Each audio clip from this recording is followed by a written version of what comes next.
our perceptions changed as women? I mean, here we are decades later. How differently do we think about sort of health and the way we look compared to then? I think that we've made massive leaps and bounds in the fact that we're generally a better educated group of women that have actually walked into decade to decade. And we're not afraid to stand up and say, oh my God, I've just turned 50. You did a Women's Weekly cover at 50 nude. Yeah, as you do.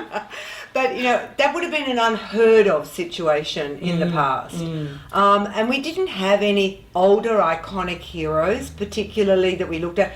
You know, I mean, Diana Vreeland, you know, she was a chain smoker and only wore red lipstick. But also it was the Hollywood days, and they all smoked and they looked glamorous, but they were unrealistic icons. Totally unrealistic. We're much more real, and we actually look at something, and we face all of those things that were swept under the carpet.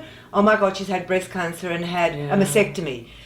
Never was spoken about at the time, and I'm sure it existed when we were writing about beauty in the 70s and 80s, but no one approached it. No one said, oh, did you know so-and-so has got, you know, a cancer and she's going to lose a breast and she doesn't know what to do, and that's been part of her femininity in her life.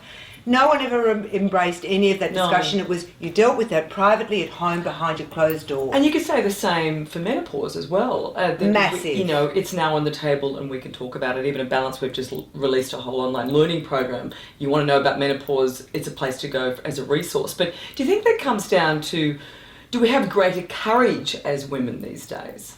I think we have. I think we're encouraged to have courage.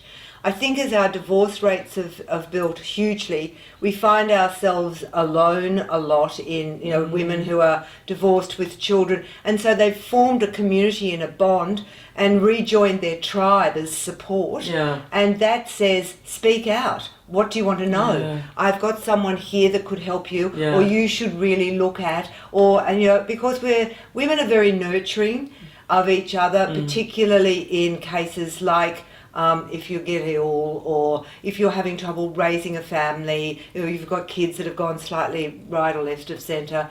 I think there's always someone there that will help, give you advice, give you support.